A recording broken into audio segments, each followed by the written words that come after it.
Hail to the king, baby.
Hey guys, what's going on? It's me, it's Michael B, and I am here on YouTube for the fifth day in a row with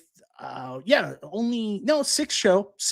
I forgot about Super Game Room dudes there for a second. Actually, seventh show, because I also was on 19K Fox last night. I had no intention of being on YouTube this much over the course of the last little while, but we just had so much fun news about digital pinball, and I really wanted to rub it into G.I. Joel because I knew he was really unhappy about all the pinball coverage. So had a little bit of fun with that last week, but we're back tonight to talk about some arcade stuff. We're going to sprinkle a little bit of arcade stuff in there with our digital and mechanical home arcade pinball stuff tonight, because we actually got some interesting stuff to talk about. I went back and forth between two topics wanted to talk about tonight. One wasn't as fun because right now gas prices are at a record high. I went to fill up my wife's vehicle this morning here in Newfoundland, and it was $1.79 per liter. And I was like, holy shit, stuff's expensive. And it started making me think about how much more expensive products are going to be because shipping's going to get put up.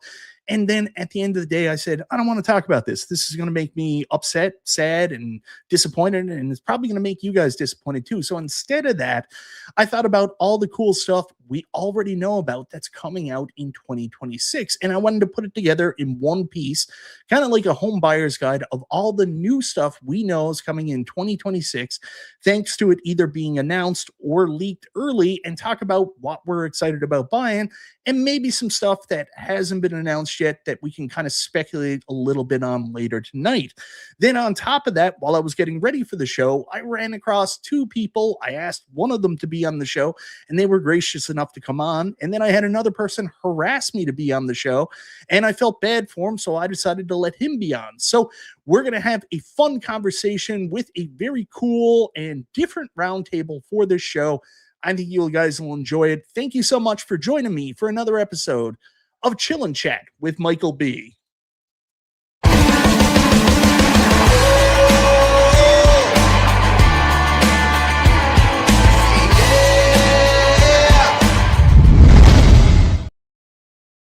All right, guys, so let me introduce to you our guests for tonight's show. This is going to be very interesting because one person may, in fact, have some inside knowledge into what's going on. So he probably won't be able to share much of what's going on with us because, you know, NDA, friend NDA, all that stuff. And then the other person, I really don't know if they know anything that's going on, even in their own lives. So first up, I want to bring on Paul Neo. Paul, I always laugh because this is not the first time you've been on my channel or on a show with me, but back then you were always, hey, that's Paul. That's the Reddit guy. That's the Reddit guy. But now you're the YouTube guy because you and Kevin from Spreetail have your own show every Thursday, except not last Thursday, but every Thursday, the Arcade Insiders. Tell us a little bit about it. Yeah, well, thanks for asking me to join. I'm still trying to figure out which person you were describing as being me, but I think you know which one is you. No, this is awesome. Appreciate you inviting me. And yeah, so every Thursday, 8 o'clock Eastern, Kevin, who's a buyer at Spreetail. Spreetail is a multi-billion-dollar company most of you probably know, for better or worse, but Kevin and I talk about whatever is new, in particular, whatever we have information about. Our whole thing is trying to not do a ton of speculation, not do any reviews, because there's some interest there, but just kind of try to provide as much detail from the manufacturers and from Spreetail as we can, so that there's hopefully a little bit less of maybe this kind of barrier or like distance that's been there sometimes between the community and the manufacturers. Like for a while, we weren't hearing like much of anything. So Kevin and I kind of got together and said, let's try to bridge that gap, as well as we can. Yeah, and that's mostly our fault, because the companies are kind of like, "Hey, so we're doing this," and we can't take our fan hats off, right? Like it's so hard, because right. it's not like we're Ted Koppel back in the '80s where we're just reporting the news. We can't help but put our emotions and stuff into it, so it's not a good mix. So it's good that there is that bridge and that gap. So that's nice. Now to bring in our other guest, ladies and gentlemen, this individual apparently has a YouTube channel, and he does a show called the Let's Go Show. But you've moved it. It used to be Tuesday nights. It's now Sunday nights. Is that correct, sir? That's correct, buddy. What do you do on the show? Is it mostly going, and then do you try to get other people to go? Well, of course. But before we get to that, Paul, why do you got to harass Mike to get on the show? I mean, he can ask you. Every you know day what I'm saying? for a year, every day. And who's Paul Hasselbacker? Who is that? What is that? The guy you just referenced from the 80s? What are we talking about, people? Chat, wake up. We're back, baby. We're ready to rock and roll. What's this, 3 minutes in? And I gave Danny some advice, because he was asking if his mic was okay before. So I suggested to him that going forward, he should just blur his screen and mute the mic. You forgot the important part. There you go. Yeah. And then Danny told me, because I was on his show last Sunday, he had several people write him and say, "Why is Mike so mean to you?" And I really am perplexed by that, because I have never been mean to Danny. Do I make Danny accountable to honesty? Yes, but I've never been mean to him. So funny. Who here in the chat thought it was me? Look at this. The chat is going nuts right now. I love you guys. All right, guys, let's gear up. We got a Let's Go show on Sunday, but today is Monday Night Raw, baby. We're ready to kick this one off. Oh my God. And get excited here. Oh, I am so sorry. Wow. Yeah. What have I stepped into? I can't, you guys. I can't. Yeah, I agree, Nooner. There should be a new option that if you're not happy with one of the people on the show, you should be able to mute just that person. But then again, I think a lot of people mute me on Super Game Room Dudes. Well, what did we do wrong? P-Dubs did that one time when you could super chat and someone just got muted for 2 minutes. That was actually pretty good. Yeah, that's not bad. He's not. Yeah. That's not bad. Paul, I will mention. I did say when I invited you on, I said, yeah, ask Kevin, he's more than welcome to come on too. But unfortunately, he had another engagement. He couldn't make it. So it's too bad, because one of the cool things, like, you guys usually cover the companies that, you're engage with and different things like that. Like, I've never seen you guys kind of talk about AtGames on Arcade Insiders. So I was so excited to ask him about, like, what do you think of what AtGames is doing? What's your opinion as, a potential retail partner or something like that? So that would have been awesome. So maybe save that. Maybe I don't know if that's something you can do on Arcade Insiders or not, but I just think that'd be fascinating, right? It is interesting, because he watches the space really closely, and keeps track of all that, because at any point it could be like, well, let's do a test run with that. I mean, that's kind of how it went with Arcade1Up, where he just carried a couple products, the Dynamo Cab and a couple others, and there were some good things that happened, and relationships grew and all that. So yeah, you never know. Yeah. We see some love coming in. Mike, you just lost 75% of your subscribers. Well, I'll get them back. It may take me 10 years, but whatever. Thank you very much for the super chat, Ezekiel. That loss is still 10 times more than we have on our show, so it's all good. And Fat Hog, what was Danny trying to call him? Fathog? Is that what Fat Hog? It's Fat Hog. Danny, Fat Hog. All right. Well, hey, just the super chat report in now, so I'm probably gonna. Sorry, Danny. He paid the $2. You're gone, buddy. Thank you very much, Oh, that's Fat great. Hog, and $5 from B Kirby, the Oh, Chicago man. arcade guy. I knew it was Danny you were talking about. We all did. Mike B awesome, Paul awesome, Danny equals douchebag. You were trying to lose subs, Mike. And you said this is the guy that's willingly bringing you an ALU? I don't know at this point. I have no idea. When did I become the heel of home arcade? What is this? It's been a while now, Danny. I'm not going to lie to you. Oh my goodness. Anyways, this is a fun chance for us to get together. Last week, I had a bunch of different people on from Pinball. This is a unique crowd. Like, I don't think we've got together ever before on a single video. Maybe a community show or something. But it'll be fun to talk about this stuff. And I want to start off in the maybe in the little bit of the uncomfort zone for you, Paul, and Cornercade. These people send you review games that you never review, so maybe it's an uncomfort zone for you as well. Let's talk about what AtGames put up just this past week. It felt weird because usually AtGames have these huge pile of announcements around what's called National Owners Day, and this wasn't a National Owners Day. It was just their spring sale. Like sometimes they would have a spring National Owners Day, but there was so much information thrown out all at the same time because, you know, not only did we get a new game, what was it, Supersonic EM Plus, but we also got the, first look at police people, first responders. I can't remember the game off the top of my head. But then we also got like the announcement that a new Zen game is coming up, and we got the big sale on the AtGames Legends Pinball HDP Teenage Mutant Ninja Turtles.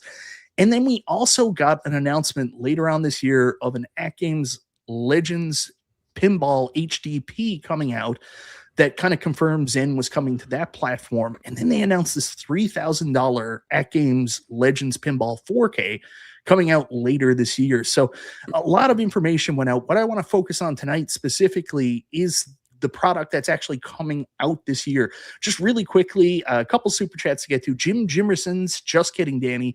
We love you, but we love to hate you. I think part of that is true. Thank you very much, Jim. And $10 super chat from our buddy Jason Little Alien, best moderator in the business. Just name any dollar amount. Just tell me what I have to pay, Mike. Thank you very much, Jason. And Jason's like your best friend too. He's like, I know the hate. Come on, Jason. He's like one of your guidance counselors trying to correct you in life. He's definitely in the inner circles for sure. So I think he's just I'll start with you, Paul. First up, what do you think of the AtGames Legends Pinball HDP, the Turtles version they put out? And then, of course, later on this year, they're coming out with a second version, which we're going to be focused on, the AtGames Legends Pinball HDP Addams Family, coming in at $1,199 at Sam's Club. They usually dip a little tiny bit lower. You know, I don't know if you're an AtGames pinball guy, but do you think it's a good idea that prices have expanded, obviously, on the AtGames Legends Pinball 4K, kind of outside the realm of what most people were comfortable buying? Is it a good idea that they've released kind of like a reduced version of it with the same power, same ability to play games, but at a lower price point? Yeah, no, in fairness, I'm not. I haven't been in the VPN space since Arcade1Up tried to do their thing with Star Wars. That was my last one, and space has been an issue. But yeah, you know, pricing is tough, and I think we're just gonna see that continue to fluctuate. I know it's been a topic that we've talked about several times, and it continues to kind of just be all over the place. So I think the more you can do to get people in the space, the better. But it's interesting kind of what they're doing at the other end. You need to have a critical mass. You need to have enough volume to be able to fund some of these other more niche products. So I kind of feel like you have to do something to stay in the game. So if they can do that, great. Certainly a club store is a way to get volume. So I think that's probably a good play. I can't say, I haven't experienced with the, TMNT that they've offered or anything else. So I can't speak to quality or not, but I think you've got to have an eye on maintaining something for the mass market just to honestly just kind of stay in business. Yeah, I thought Turtles was a smart choice. One thing I'll give them a lot of credit for is coming out with their own original tables. And AtGames a lot of times don't like to spend money on the high end licenses. They're nervous about the return on investment, so they try to get the most bang for their buck out of like lower hanging fruit. Like that's what we're seeing with even what is it, Dinosaur Dynasty and those games, which were the Natural History Museum magazine packs. And like when you hear about them acquiring that license, you're like, what? But then it turns out that they're pretty good original tables. And same with the first responder piece, right? Like they've been able to do that. But they took a swing here with Turtles, and it's not a bad one. They got the cartoon licensing. Yeah. The only real down point about the game, it's good if you like the, AtGames original Zachariah games. They didn't get the actual music, but they came out with a fun tune for it. So, and yeah, I don't think it's a bad idea. And especially coming out later this year with an Addams Family, a known quantity in pinball, because you're going to get those, older pinball people that played pinball in the 90s, played Addams Family. They're going to walk through Sam's Club and be like, Addams Family, I used to play that. Didn't look like that, but I used to play it. Yep. And then they're going to think about, maybe this is something I want to play with my kids or my grandkids. So smart there. Danny, what do you think, my man? So, there's just, as we're talking about this, it just kind of popped into my head. I think AtGames should be a little concerned right now with the emergence of Wonderland Pinball and them being at the same kind of price point. They're the same like size, and I understand that one's a V pin, one's a real pin, but I think AtGames should still be a little concerned because I have a blast playing this new Wonderland like real pinball, and I understand that I can play every table on the AtGames, right? That is a Williams and they're classic. I get it. There's something about real pin though that just you can't hit with the V pen. And so with the emergence of Turtles now that they have that same license and people are now in the market for Turtles either way, I don't know, man. I think AtGames either needs to find a lower price point so someone can say, oh, it's $200 cheaper, let's go this route, or whatever the case may be. But I think with Wonderland coming on now, it's going to be very interesting to see if that affects AtGames sales going forward. I kind of like what they're doing, Mike. I think with the new HDPs, they're including the SSF kit. So that's obviously a win, like giving more value for what it is. But the $3,000, AtGames Legends. We're not there yet, Danny. Okay, focus on the Legends Pinball HDP right now. Yeah. Okay? So I think it's a good product, and I do like the inclusion of the SSF kit. But I still think AtGames should be a little worried. Just in my opinion, as look, there's two options now. Before they were the only real pin company in town. Arcade1Up kind of just left their stuff, it was dead to rights, and they moved the drill, and AtGames was kind of king of the hill. But with that emergence of Wonderland, I think it's going to be interesting to see in the future what happens as they continue to release pinballs. I do think the retail location or sort of, presence, being in a club store, that's automatically, like once you've got that order, you've got 10, 15, however many thousand products that you're able to do in one deal, which is fantastic. Whereas Wonderland, they're going to need to have that kind of volume to really be able to compete. Yeah. And I don't know that they're there yet. I think it's going to take a little while to get to that same level of exposure. So that by itself, I think, is a big plus for AtGames. So on the first round, I'm going to give 5 points to Paul. I will say, Danny, that was one of the most coherent, reasonable arguments you've ever made. However, I am concerned about you pushing Wonderland instead of AtGames because they more recently gave you a review product. Now, hold on a second. So Let's take there's some bias here included. I didn't listen. First of all, chat, and then Mike, I work with both of these companies, so that's neither here nor there. But you work with one of them. I mean, Wonderland Amusements, you did a video for. AtGames, you don't really keep up on that. I just messaged my AtGames contact just recently, so I wanted to see what was going on with that $3,000 pinball machine. So, guys, listen, I told them I get excited with the Williams tables. That's when I get excited for. So, if they want to send those, great. If they don't, understand. So that's where my beef is. Danny, it was a good point because I asked this question last week. How does it work in terms of competition? I don't think it's the same. I think it's an option. I think options are good. It's why fast food restaurants when you see them, they're usually on the same street. They like to bulk them together to give people choice. And that's kind of what this is doing. You've got choice of V-pin, or you've got choice of this new lower sized, lower cost mechanical pinball. And it's just, and my opinion is, the more pinball out there, the better. I'm a fan of pinball, whatever way you can play it, whether it's, virtual on like Pinball FX VR through the X Arcade, or just using the VR controls. I like playing on my AtGames Legends Pinball 4K, but if you don't want to spend that kind of money nowadays, obviously there's new options with the Legends Pinball HDP, and I like real commercial pinball too.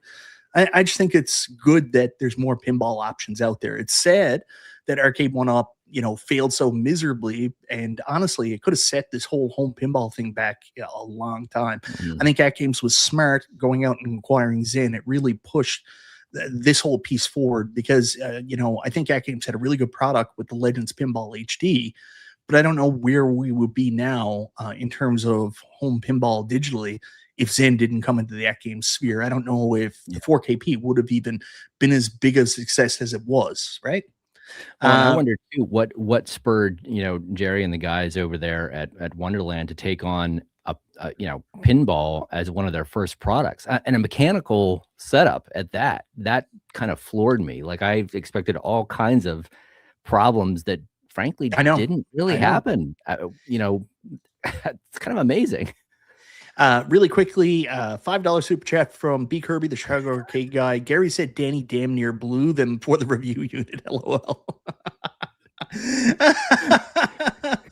I don't know what he's talking about. I didn't say anything. Gary had me like first on the list. I didn't do anything. It was really my son.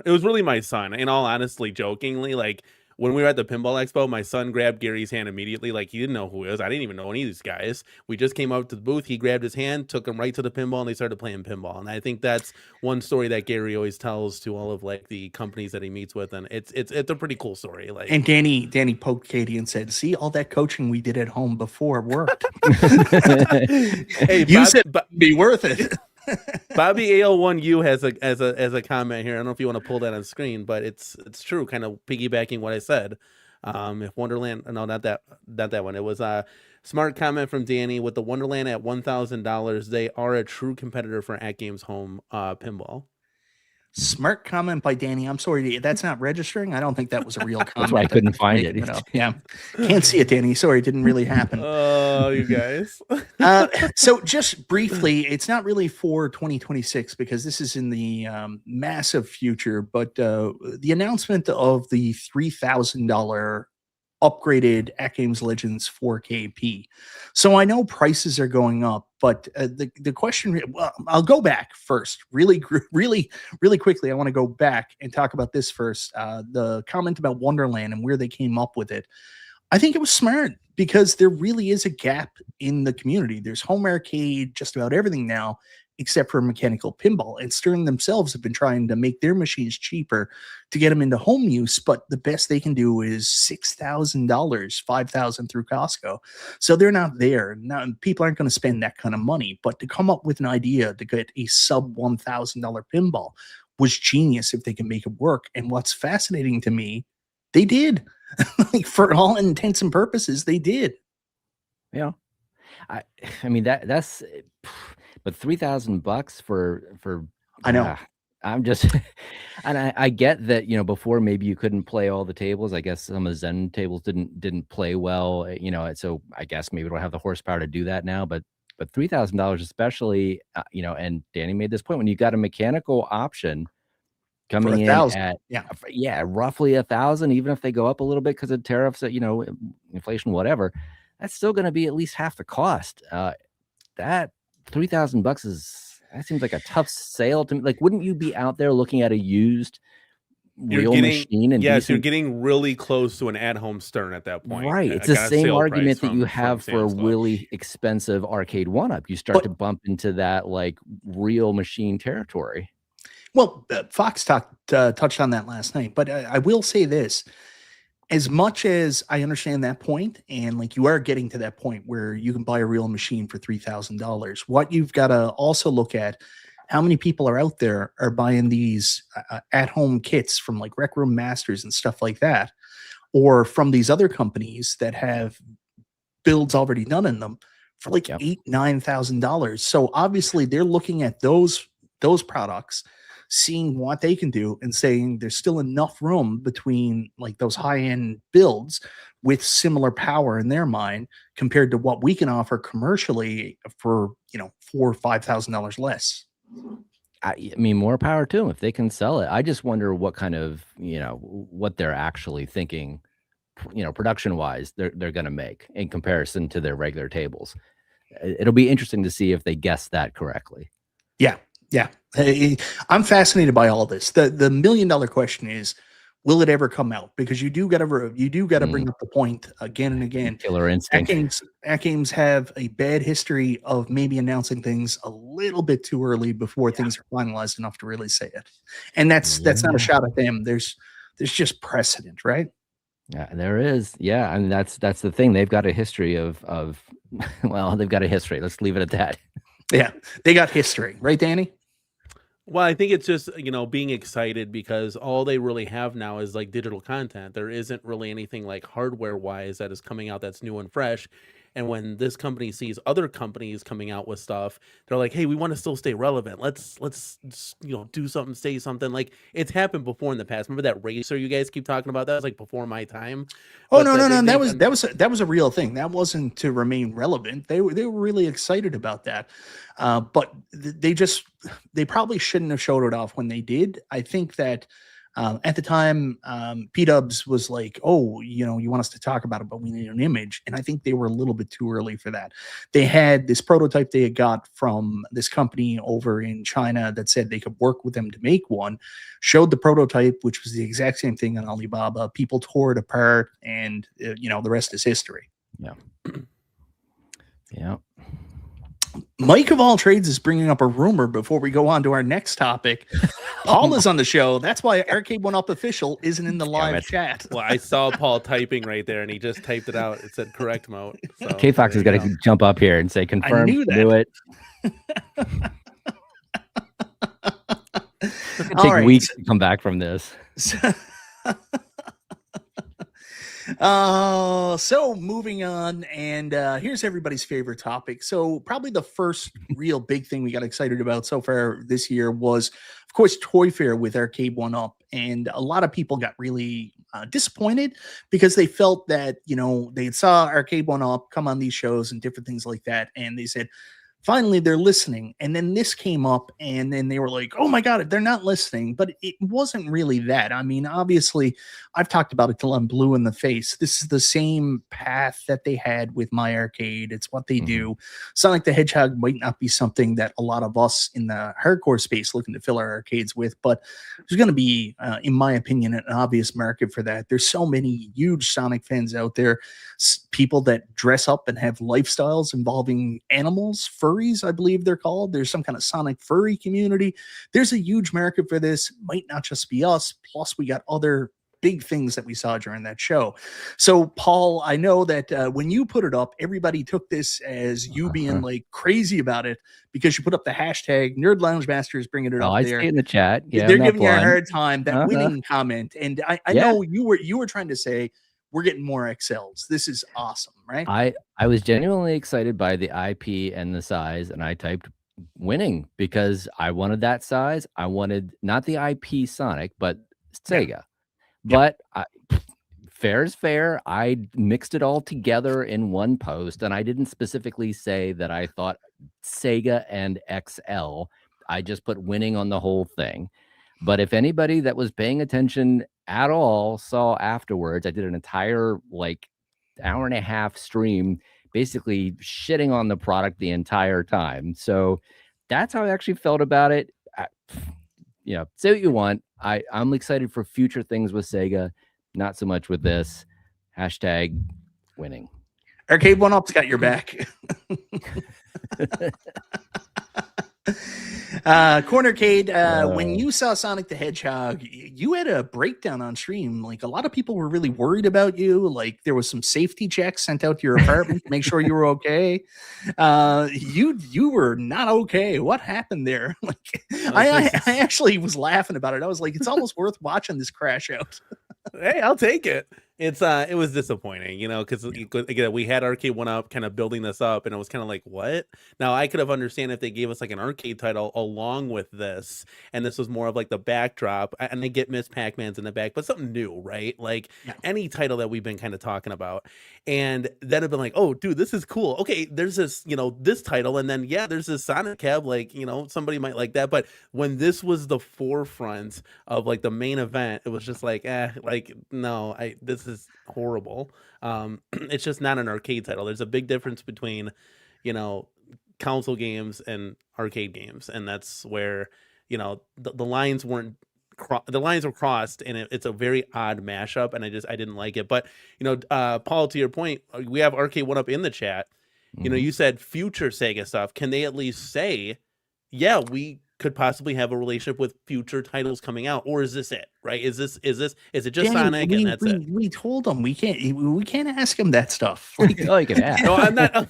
Oh, you're you're saying Paul's Arcade1Up. No, obviously I'm not. And he's in the chat. And if he's going to answer, or she, Well, whoever, that's what I'm asking. So I mean, that'd be awesome if they answered. But they have said they've suggested in some of these replies, including directly to me, like, hey, this is our way of announcing the partnership with Sega. Don't take this as the only product you're ever going to get. I think the mistake they made was positioning it as, hey, you guys are going to be so excited about this. And we were, and then it was Sonic. And it was like, oh, come on. Well, but Paul, here, let me ask you this. But in their defense, to them, you don't know what you don't know, right? And honestly, Sega is such a big thing. We've talked about it till death here on the show about how important it is for whatever home arcade company lands Sega. It's probably going to win the war because there's so much cool stuff Sega can do. You might say they were winning, but no.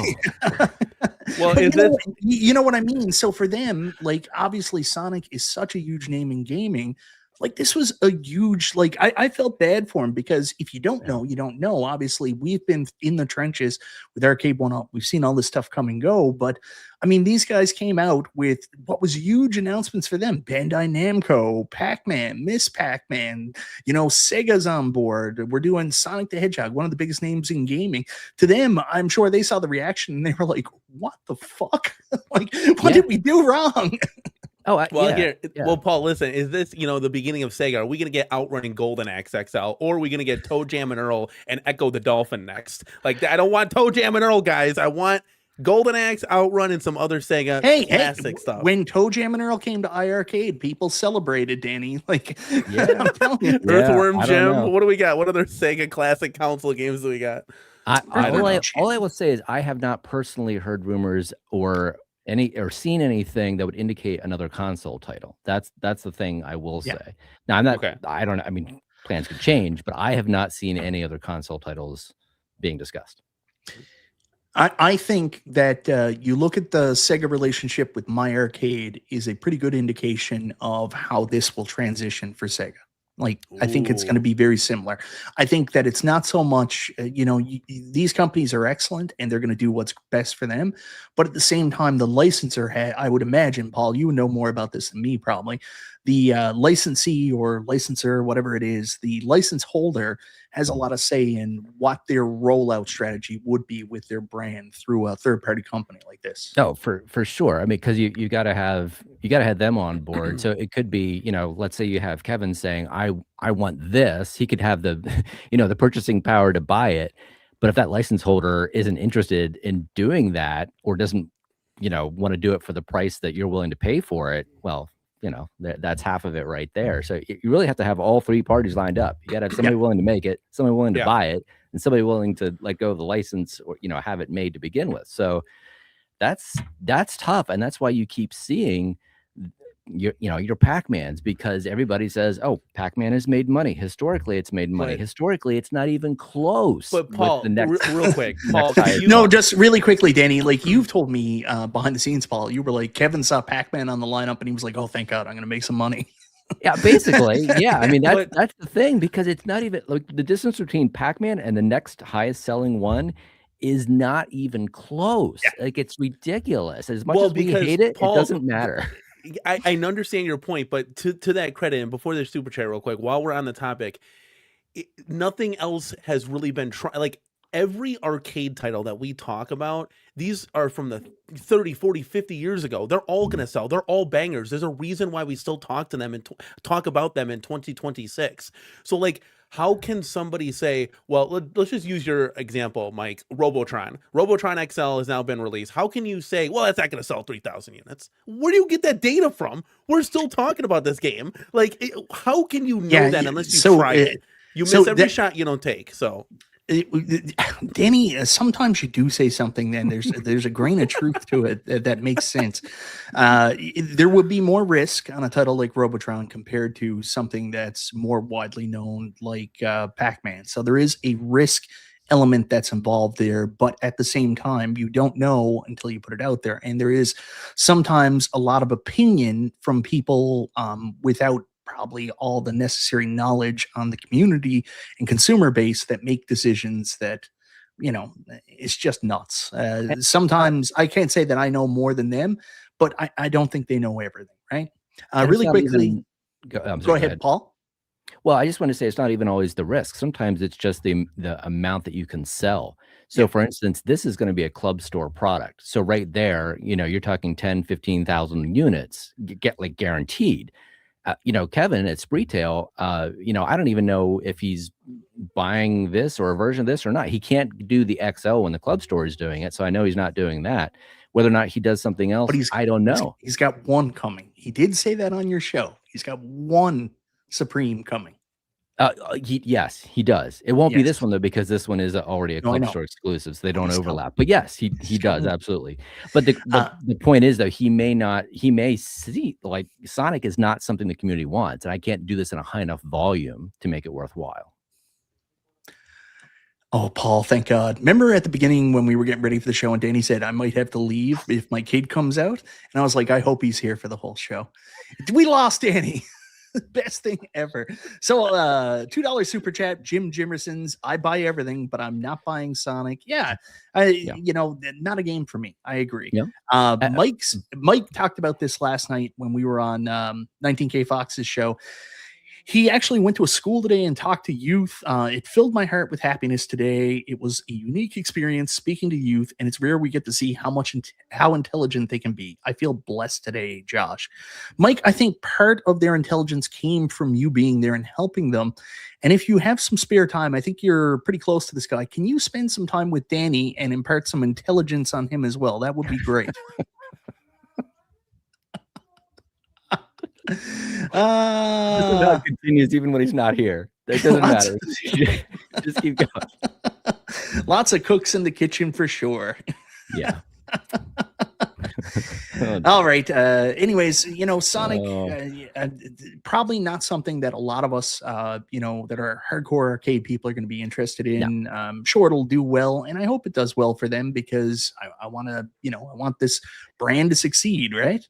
Well, but something that was very exciting for us, and a lot of people missed it originally, Paul, and that is Miss Pac-Man Supreme. This is something we've been very adamant about, especially going back to Arcade1Up when it was Arcade1Up, especially with Costco. The rumor got out there that, you know, Cyrus walked in with a Star Wars XL, and they were like, we don't want that. And we were like, okay, what kind of games would Costco take that Arcade1Up can do? And the first one on a lot of people's lips was Miss Pac-Man XL. So we're finally going to get it. Are you excited, Paul?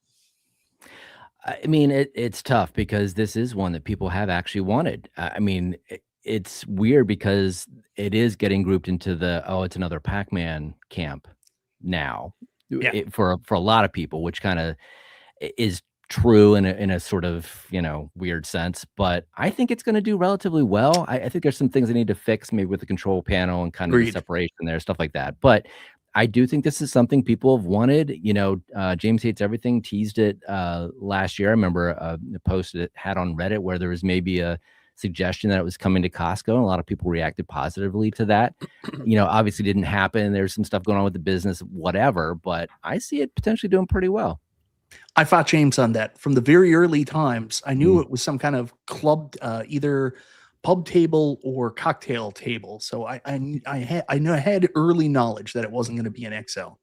And I think that came from John. Might have told me that. I'm not 100% sure. Danny, look at this. Arcade1Up just said control panel has been adjusted. There you go. Oh, there you go. Breaking Ask news. Danny, this is where you get excited and you're like, breaking news, guys. Yeah, now we just gotta Arcade1Up official, just light up those coin doors. We're gonna be in the right direction then. We'll be good. You're always pushing, man. Like we got coin doors, now they gotta be lit.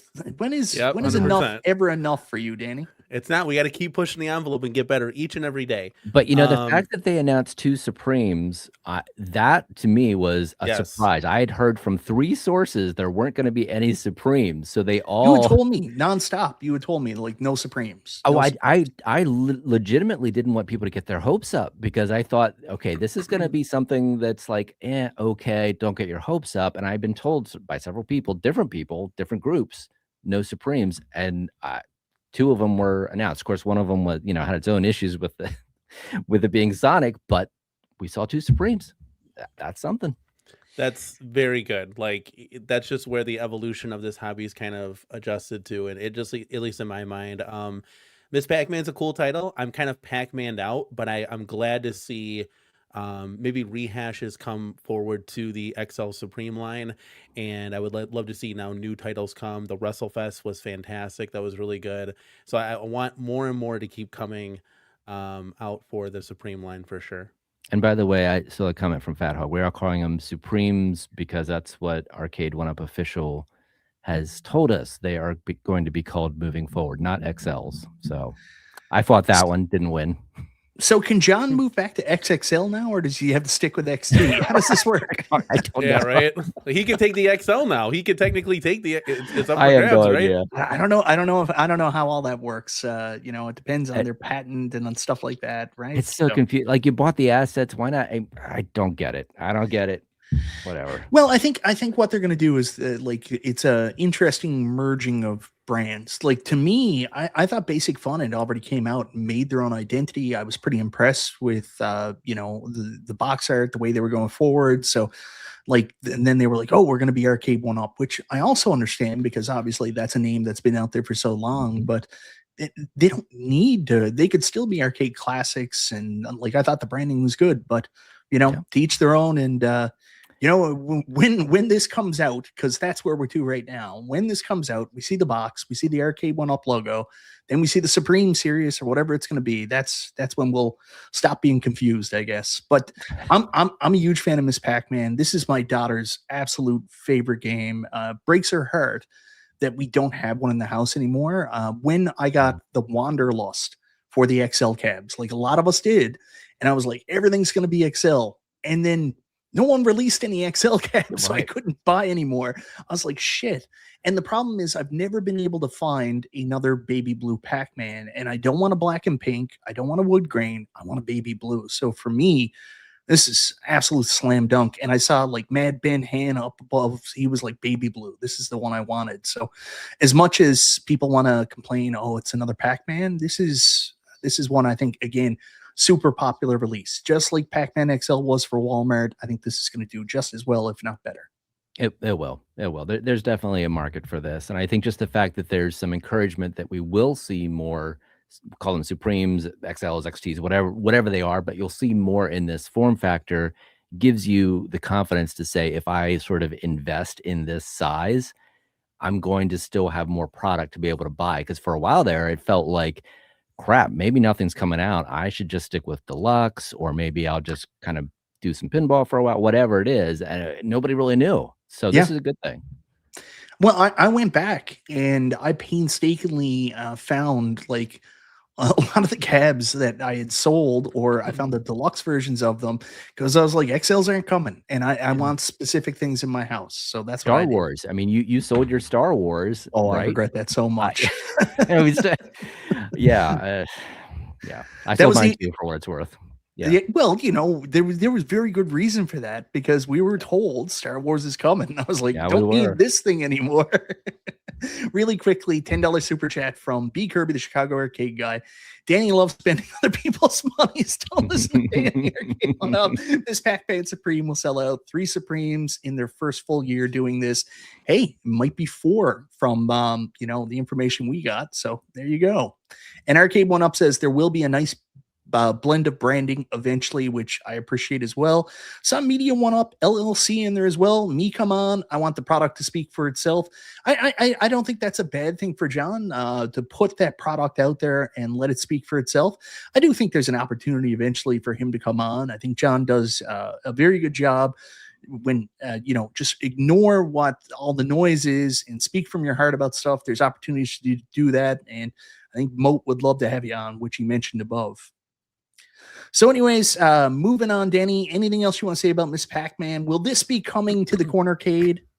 It's a winner, and I think it would look great next to my Pac-Man XL. Like Arcade1Up official said, we definitely want more Supreme. So don't stop. Do re-releases. I mean, how cool would it be to get a Supreme Dragon's Lair, Supreme Star Wars, Centipede? I mean, it goes down the list. Outrun, like whatever you guys can do in a Supreme, and I think you're going to do a really good job with it, and it's going to be a very successful product. So I would love to see it, because in like my arcade, I only want Supreme, so we want definitely more of a variety for sure, and there's a lot of people that are clamoring for these now. I think before, not a lot of people had a chance to get the XLs and Supreme, so I think they were missing out. They didn't really know what they were missing, and then once people started getting these, the WrestleFest, the Midway Golden Tees for cheap, I think people were like, oh yeah, this size is better. The 19-inch screen is better. The light up coin door is nice to have. The size is just better now. We see so many people mod all of these cabinets and make them taller, put them on risers and stuff. There's a reason for that. It's because they want the cabinets bigger, but there's no variety in games lists for that. So I think we're going to really start to see that in 1, 2, 3 years from now, and it's going to be absolutely fantastic. I'm very excited. Now, while we were excited, I'm going to pull this down so we're all on screen again. While we were pretty excited about the Supremes being announced, they did announce the continuation of the deluxe line of cabs. So, we're going to be getting a Pac-Man this year. They showed off a Galaga 2, which was the Arcade1Up Vault Galaga. So that's another title that's possibly coming. And they did say on their Instagram Live, that's not all. So we could be getting more as well with Arcade1Up throughout the year. I know I'm going to put you on the spot, Paul, and I know you can't really answer, but Kevin did say on Arcade Insiders one time, there's possibly another Supreme coming with him. There might be other surprises throughout the year, and we can't ask you because and I want to give you a little bit of credit here, because it's the worst as a fan. When and you're doing something like Reddit or you're doing something like YouTube, it sucks because it changes. That's the thing too. It's not even just what you feel like is coming. It's what maybe could have happened and doesn't for whatever reason. I know what it is. Yeah, we already know what it is. We don't need Paul. We already know what it is. I don't even know what I'm speaking in generalities, so I don't even know what you know. But I don't know what it is. This is the last 2 years have been probably some of my favorite times around home arcade and YouTube, because I don't know shit. I have no idea what's happening. And Paul will be one of the first to tell you, I don't want to know. I am loving this ride of not knowing and, speculating when we hear news. It's great. So I give you credit, Paul, because I would not want to be in that shoes. I would not want to have that inside knowledge anymore. I'm trying to stay away from it. The only good thing about it is that I feel like it's given me hope, in the sense that you see something like a Sonic and you say, oh man, missed the mark again. Is this what we're going to get going forward, or whatever it is, whatever that disappointment happens to be.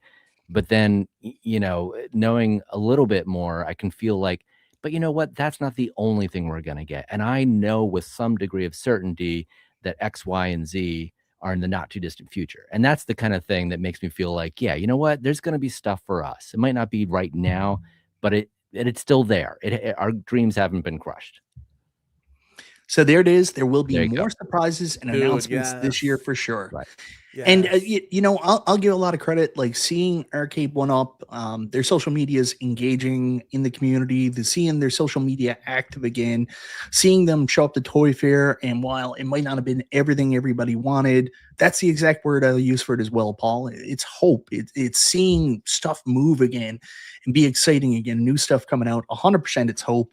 But as James says, there's only so much opium. So Yeah. Oh, we'll for see. sure. Yep, I get that.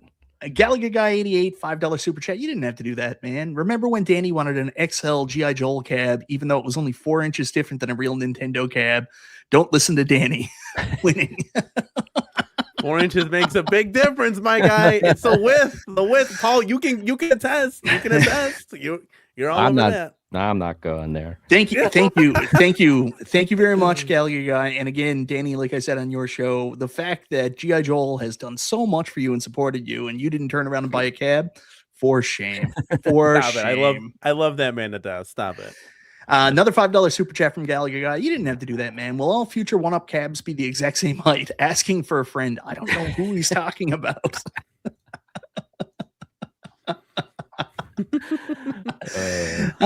So that's fun stuff. Lots of stuff coming out there. I want to move on and talk about something different. Paul, this is something you're pretty familiar with. Danny, apparently you're in love with this company because they're the most recent to give you something. Let's talk about Wonderland Amusements. Oh my God. So these pictures showed up on Reddit, which, Paul, you should be pretty familiar with, this past weekend. And I made the comments in my video, and I can't say for sure, like obviously not David McIntosh wasn't involved, but it felt so similar to the old Arcade1Up leaks back in the day. Yeah. You remember, right? Like if there was a prototype, like they would just pop up from this random Redditor where he'd be like, I don't know if anybody's seen this. I don't know how I came across these, right? Yeah, well, and it was on it's on a sub that I'm not even on. I'm not even on the, I think it's our home, is it Home Arcade or Home Arcades? Yeah, one I of think those. it's Home Arcade, something like that. Yeah, but so it showed up there, and I had a friend that sent it to me. When I saw it, it was like, oh, okay, that's interesting, because obviously it's been talked about. We had Jerry on our show, and we talked about this title specifically, but he didn't have anything to show at the time. So this is pretty interesting stuff. Danny, you've had a chance to look at this, talk about it all over, and you actually are one of the people right now that have Wonderland Amusements, Alice Goes to Wonderland at home that you're playing. You know the quality of that. You know what you like about it. And then you see this second one coming. Are you going to make room for 3 pinballs in your closet? How's this going to work? 100%, dude. This is going to be awesome. I'm so excited, man. That Alice Goes to Wonderland they did a fantastic job on this. The quality is there, Mike. Like if and when you get your hands on this, you'll understand what I'm saying, because the pop bumpers, the drop targets, the metal rails, the actual flippers themselves, they all feel of real quality. Like it's a real pinball machine, right? Yeah. When there's plastics in there, but it's you can see like the gray plastics that are in the machine. It's in the parts where it doesn't need to be real, it just can be plastic. It's okay to get away with that stuff.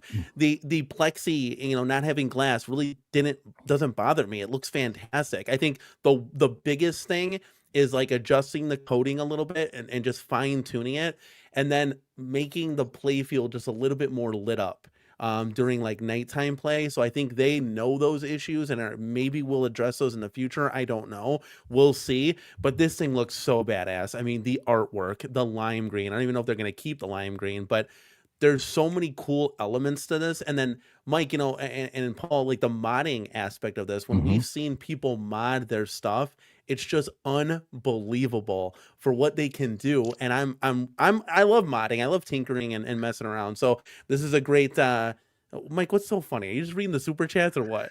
No, I'm reading the other stuff. Danny loves the free stuff. Mad Ben Hand knows. Mad Ben Hand asks me every time. He's like, I heard Danny got a review copy of Supersonic EM Plus. When's his video coming out? And I'm like, I don't know what to tell you, man. He's a failure. And this is my favorite. Danny, you got to make shirts. Cornercade, 4 inches. 100%. Hashtag 4 inches. We're back, baby. I agree with Gamer Fridge here. That's not a good hashtag, Danny. It can mean many things. No, but this thing does look, this TMNT does look pretty And they badass. didn't I think they did reuse a the good job on it. playfield, right? No, Yes. no. That was the Yes. rumor behind the scenes that we're going to Yeah. use the same playfield, but they switched it up. Which the first thing I looked at, I was like, oh, that relieves all my stress about these rumors backstage, behind the scenes. Yeah. After loving my Wonderland, Alice Goes to Wonderland, but not fully loving the IP, this is 100% auto buy. Take my money. Thank you very much for the super chat, Jim Jimersons. And we also get a super chat here for Little Alien, $10. Will certain parts of your anatomy get stuck in that right tube? Asking for a friend, Danny. Thank you very much for the $10 super chat, Jason. Oh, Jason, you little alien. Oh. Jesus Christ. Wow. The show's off the rails now. Mike, did or Danny, did either of you happen to see what was on the whiteboard? Did you zoom into that? I did. Well, not, Yeah, not, we did. Yeah, not so yeah. much the whiteboard. I know a lot of people zoomed in on the whiteboard. The one that was really interesting to me was their presentation, because we actually got a physical look at their upcoming, it looks like it's going to be TMNT air hockey. And there was another image of that from the side as well. But they also had the shuffle golf demo on there as well. Is there a chance that might make its way back to being a retail product? Like now that everything's sorted out between Think Up, Jerry, and Arcade1Up? That's a good question. You know, Jerry talked about expanding into other things that you might have in an arcade space, but he wouldn't elaborate. So I took that to mean a variety of different products. So maybe, yeah. It's funny. I saw James Hates Everything and Media One Up talking about He-Man. And, you know, we talked about AtGames and Teenage Mutant Ninja Turtles. I heard a rumor a while back that they were nosing around on licenses, kind of like that stuff from the 80s. There was a rumor, maybe even Transformers Generation 1. So, I mean, it's cool seeing these companies realize, hey, you know, all these guys grew up in the 80s. It's so easy to go out and find these, you know, IPs that just make total sense like that, right? Yes. Yeah, it's easy money. Really quickly before we get to B Kirby's super chat, Paul, you wanted to talk about what was on the whiteboard. Like, I did some close-up look, but I didn't get into it too much. I couldn't, and I couldn't see it. It gets blurry, obviously, the closer you get, but it looked like there was some production, I think, time frames, and I couldn't quite tell, maybe some even quantity guesses. I mean, that doesn't really matter to us, but I think it's breaking down when they're expecting this to come out. It looked to me like it was maybe a Q3 kind of thing, but again, it gets kind of blurry when you zoom in, and who knows? I mean, that could have changed. Who knows what that's from? Yeah, I saw somebody say, I think it was in my video, someone responded to one of the comments and said, Jerry said this was coming August 2026. So does that line up with kind of the whiteboard and what they were showing? Well, I think, I'm not sure. And I get just full this is me. This is, you know, Neo Hyper 64. This is not insiders. This is not the voice of anybody else that I've talked to. I'm looking at the board. He got the warning on that before he came on the show. Kevin, I honestly do not know what the production timeline is on this. I'm just reading the board saying I know the I think it looks like August or thereabouts. I know the production timeline, but I don't know if I'm allowed to say it. Okay, well, there you go. How do you know the production timeline, Danny? Because one of the big three over at Wonderland told me. So why would they be talking to you? Because they love me. Free stuff, no, including production timelines. Yeah, so they told me. So yeah. No, well, don't get yourself in trouble, Danny. Yeah, no, I'm just gonna keep my mouth shut unless I can say it. But Kevin and I are actively, trying to get them to either come on the show or give us details that we can put out as official information, because we don't like to, I'm speculating here with you guys because I'm seeing the same thing that you are, but we want to try and put out the official details as soon as we can now that this is out there. So I'm hoping we'll get that soon, but I don't have that confirmation yet. We got a $10 super chat here from B. Carby, the Chicago arcade guy. Mike, the next time you're doing a Dean Martin roast of Danny, put it in the thumbnail. This is great. Danny doesn't even know who Dean is. Also, Danny is the last person to talk pinball with. I don't know if that's fair. Maybe, maybe not. Cammy, good to see you. Cammy is the biggest Wonderland Amusements fan out there. Cammy, I might be becoming Mikey 3-pin soon. I'll tell you more about it another time.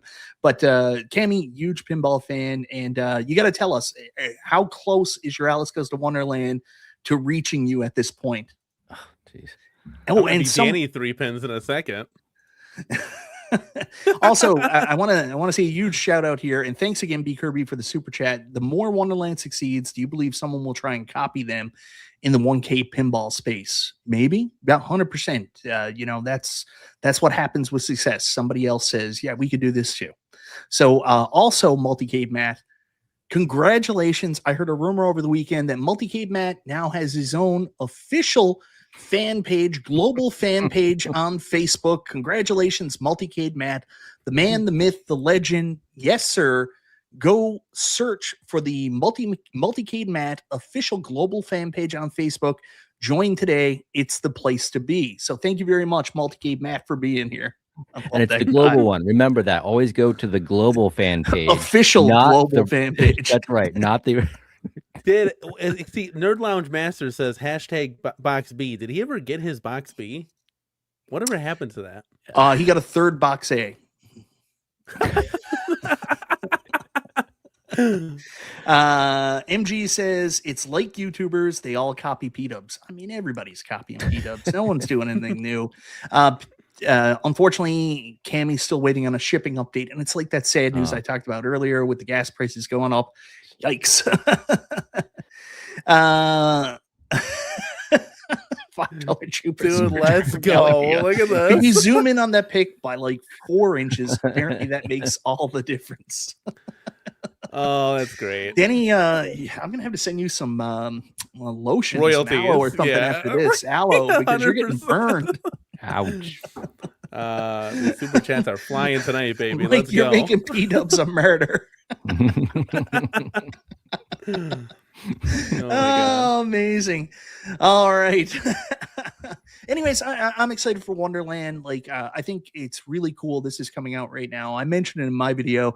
It's great to strike while the iron's hot. They're getting lots of positive reviews on their Alice Goes to Wonderland, the first one that came out. So it's great that it looks like this is probably going to be in a position where they can kind of show this off, maybe do a pre-order relatively soon. And yeah, there you go. And Arcade1Up's got you, Danny. We're going to work on a custom cab 4 inches shorter just for you. Thanks, 1Up. Just make it 72 inches high so it gets back down to the 68 inches and we're good there. And apparently Zim is going to get in there on the TMNT. I love it. Oh, yeah. He loves TMNT. Anyways, good news from Wonderland Amusements. And now this is a company you're pretty familiar with, Paul. Last but not least, wanted to talk, well, not last but not least, because we got in a couple others I do want to bring up as well. You know, I'm not just going to mention the big four that, you know, have something on the horizon right now, but we've also got Double Dragon, which is the next one coming out from Iconic Arcade. Nothing official yet, but it's officially official, right? Yeah, and I can give you a couple tidbits that we probably haven't heard confirmed before. So yeah, it is certainly coming. I think the last we heard, we've talked about this before, but they're going to kind of wait a couple weeks after the Street Fighter product arrives, get some feedback. If there's anything that needs to be sort of addressed or whatever, get that taken care of before they start, doing orders for Double Dragon. But yes, that's coming. One of the small details that I just got confirmed, so I'll picture this, it's pretty cool. They are just sticking with the 3-button layout. It will not be, yes. It will not be a 6-button layout. And part of the rationale for that is because they do have the USB ports in the front. Yeah. You can, if you want to play other games, whatever, I mean, that's not necessarily officially sanctioned, but if you need more buttons, you can plug in a controller. So that's sort of the workaround that's available. That's part of what allows them to keep that sort of more authentic layout. So I love that. Three buttons, you can consider that confirmed. And the other thing I can tell you, which is pretty cool, because a lot of people have been asking sort of like, well, okay, Double Dragon, and what's next? And I can't say any specific titles, but I will tell you this year there will be at least one more 80s title. Yeah, I actually knew that. I did know that. Wait. Okay. Can we take our guesses? I mean, you can guess. Yeah. I hadn't heard that confirmed anywhere before, so that was the thing that I'm going all in. I'm going all in on Golden Axe or Outrun. All in. Mike, what do you think? That would be really interesting because every other home arcade company that has worked with Sonic in the last little while have had to do that.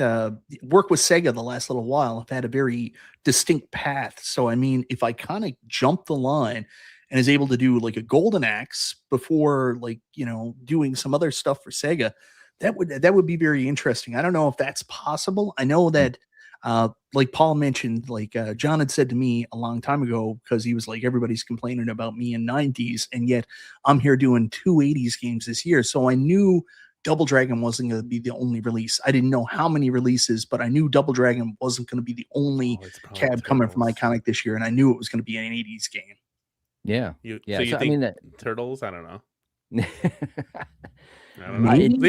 He laughed. We got him. It's Turtles. It's Turtles. No, I've had enough of Turtles personally, but no,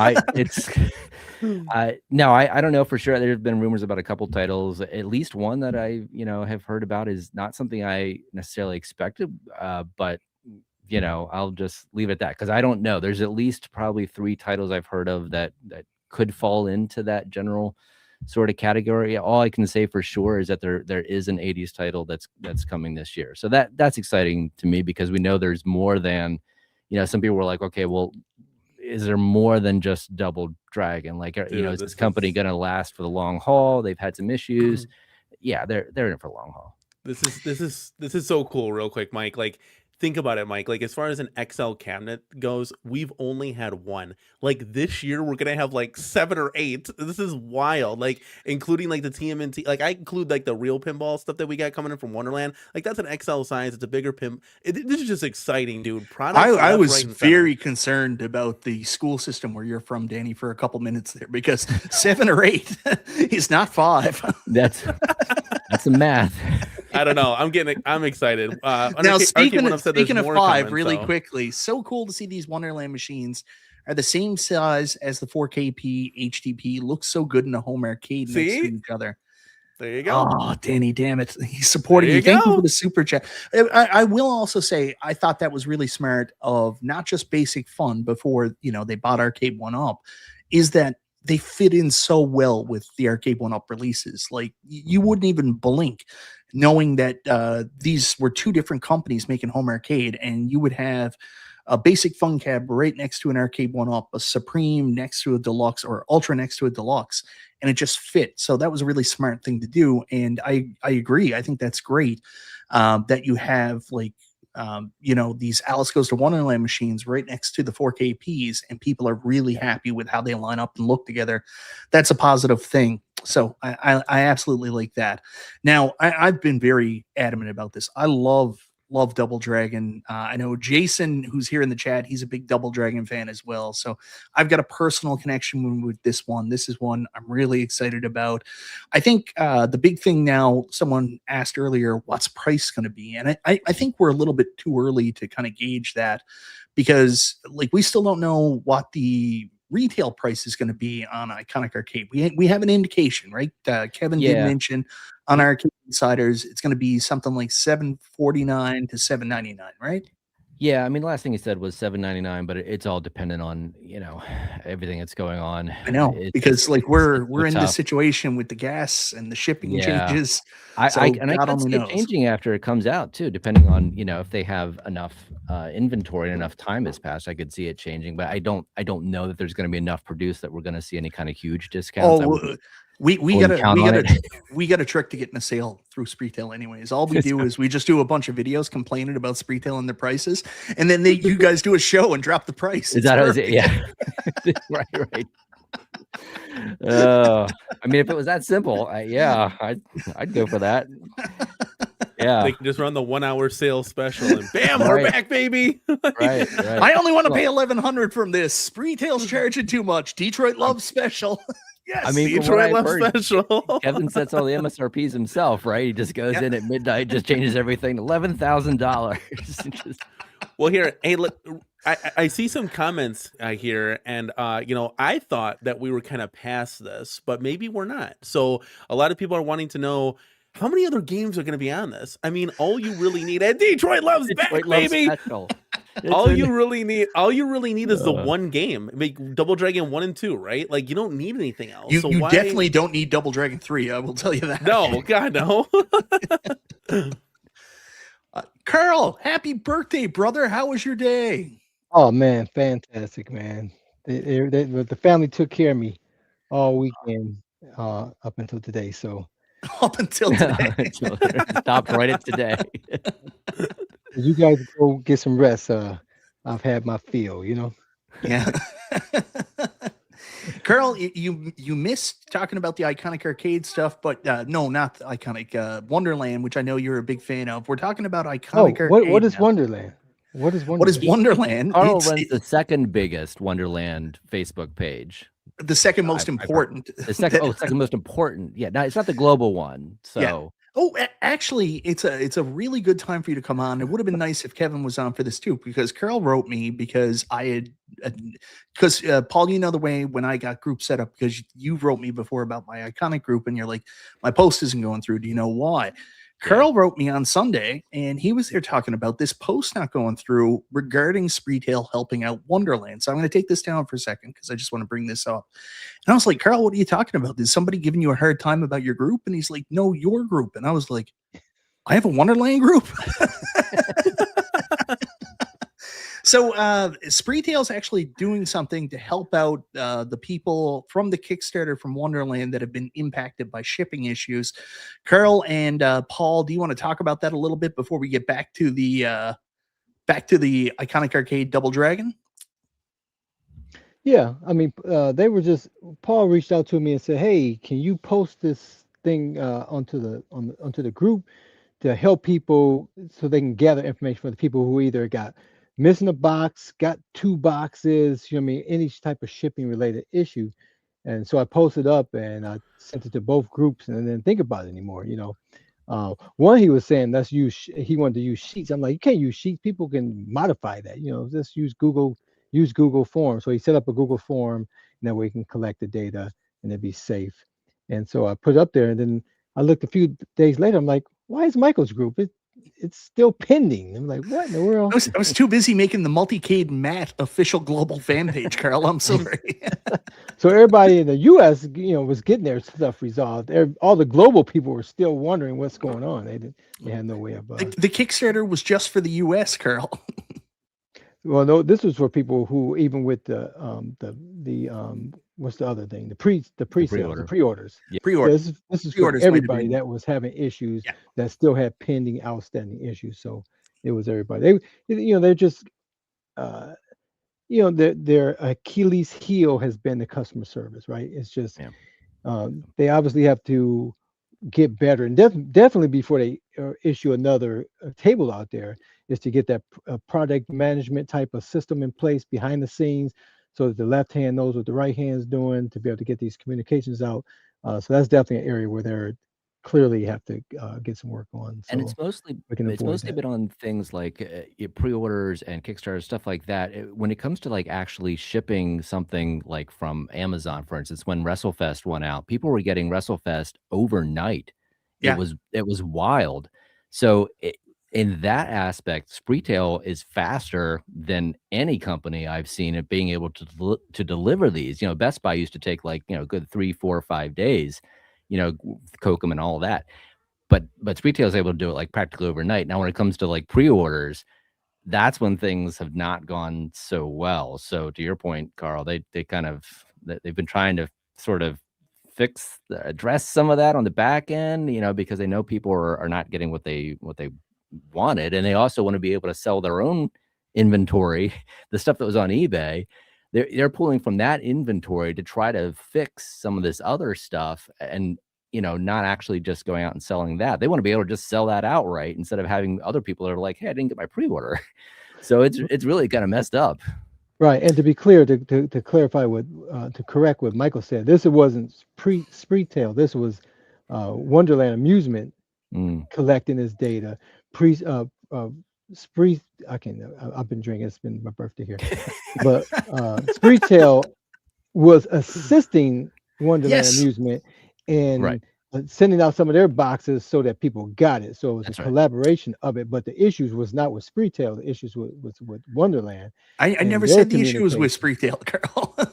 No, but I indicated that in the past things that have been pre-order related, whether it was Iconic and taking, the money and kind of like that whole thing and the refunds and whatever, it's just been a messier kind of thing, and I know that's not something they're looking forward to do a whole lot of in the future. So Yeah. we'll see.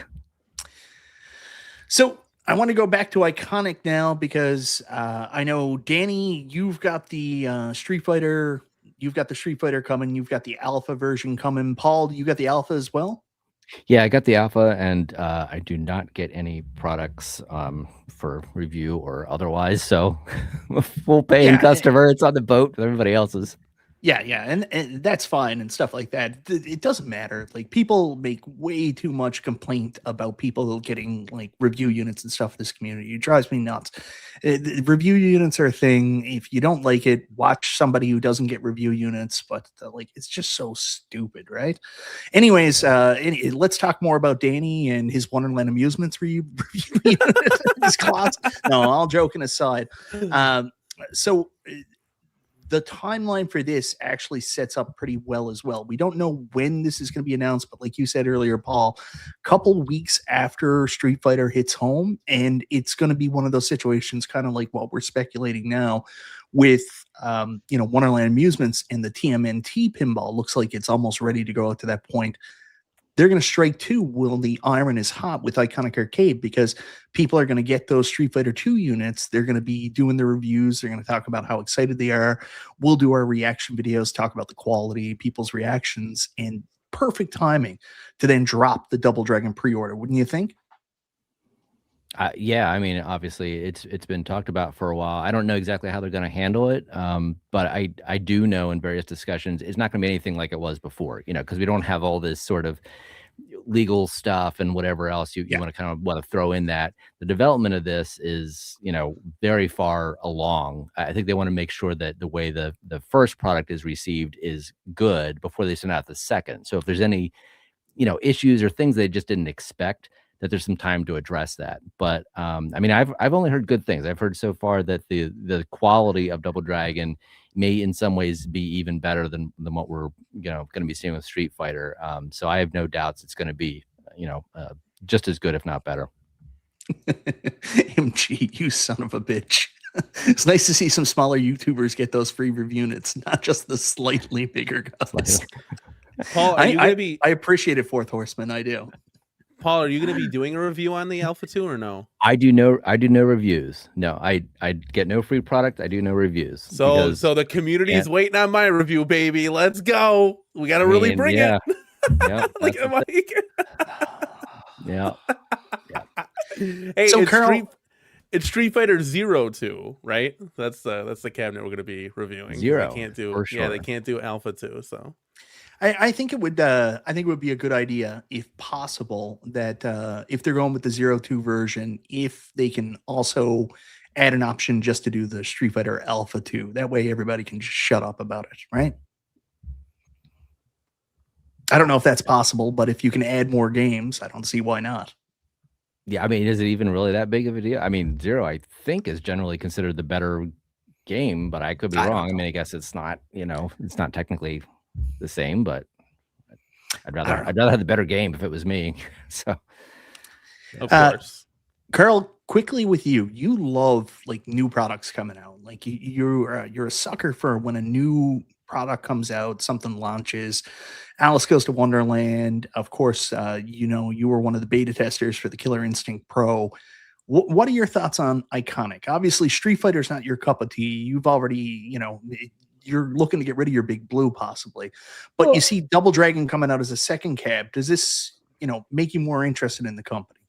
No, it's not that I don't have an interest in it. It's just I have enough of it, right? You know what I mean? Yeah. But again, cabinet size, quality, flexibility, ability to mod, those are always priorities for me. And so Big Blue is just, I got that for online And then even though I really knew I was going to be online because I just don't have that much time, right? So Big Blue just doesn't make sense for me. But my other cabinet is a modified Street Fighter that has every game on it, right? Every game that's landscape, so I can play anything in my arcade. But I definitely like the size of this cabinet. I definitely like what they're doing with this. Um, I could easily swap out my cabinet and put something in like this, because again, I really like this. I would like the Alpha 3 over the other one. Um, but I need to see this in people's hands. I know Moat has his. I definitely Yeah, want to see more people get I this.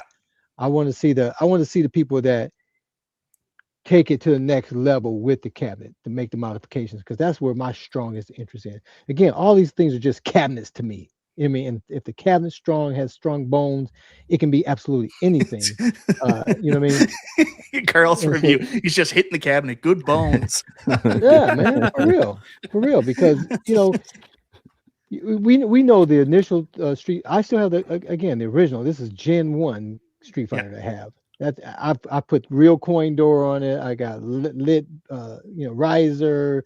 I mean, this thing is decked out, but it's still this little puny little cabinet, right? You know what I Yeah. mean? So it's about time for him to get into his put his big boy underwear on and come out to fight. So I am definitely looking for a cabinet to replace that. I thought Big Blue might be because it was tall and all that, but that shape is just, it's certain things that the shape is not right. It just I can't do it, Ye- and I don't have any Yes. nostalgic value to Big Blue. You know what I mean? I So it just loved my doesn't do it for me. I loved my Big Blue. I loved, even though P-Dubs tried to make it like, he said it's the ice scraper arcade cabinet. It is for sure. My biggest problem with Big Blue was in order to get the height up with the marquee and everything like that, they had to push the control panel down. They did the same thing with like Basic Fun's Star Wars Return of the Jedi. Return of the Jedi. And it's the low control panels I really got a problem with, and specifically with that one where it was a fighter. And like, if you got a tight arcade where you're trying to cram in as much stuff as possible, it's impossible to have that next to another Arcade1Up without, getting a booster or something, because your controls and your hands are hitting off another arcade next to it. So that's what really killed that Big Blue. I actually prefer the games list, and I know it's not everybody's cup of tea, but I love the Big Blue games list, like having all the Darkstalker games, the games that were on that Big Blue, Knights of the Round, so freaking good. I prefer that to the games list on the I know people are going to say I'm crazy on the Capcom Deluxe, but it's just that low control panel killed me on that one, and Yeah. it's a shame. Thank you, Saiyan Spirits, for reminding me on this. And he's here in the chat. Like, I was really worried we were going to have to rely on Danny's review for a bit, but thank God. Yeah, Moat has got one of these cabs right now. He's been putting out all kinds of videos on different components about it. I saw he put out something the other day on the UI and stuff like that. So, yeah, thank God. Check out Moat's channel. His review's coming soon. You will not have to subject yourself to the Cornercade. Cornercade, anything you want to add to that? Well, I'm doing the Alpha 2. Mo's got the World Warrior covered, so they're two different skins. So we'll see them, even though we saw Kevin's Alpha 2. It looks great. So I'm very excited about this. Damn it. Damn it. Damn it. He's got a hook. Damn it. Yeah, so, we know Double Dragon's coming. We know that it won't be the only game from Iconic this year. There's possibly going to be a third, probably show up towards Christmas sometime around that period, I would guess. So, pretty exciting stuff there. We think the price point is going to be $7.99, and it's not going to be a delay process like we had with Street Fighter. So really good news on that. I'm super excited. I'm still the other thing to keep in mind, I'm still trying to get in on the original order for the Street Fighter cabs, because there's going to be limited extra quantity go out other than the pre-orders. That's right, Paul? Yeah, I think you'll have a decent opportunity to get that, but they're definitely going to be coming out after the pre-orders have arrived. So, I've right been harassing Kevin for months. Yeah. I'm like, can't you just put an order in for me? He's like, nope, you gotta do it legit. I'm like, come on. No, I think it'll be okay, because you're following us close enough. I think it'll be all right. But yeah, agree. B Kirby Moat will have the first and best review. Agreed. And you really don't need to watch anybody else's after that. That's my opinion.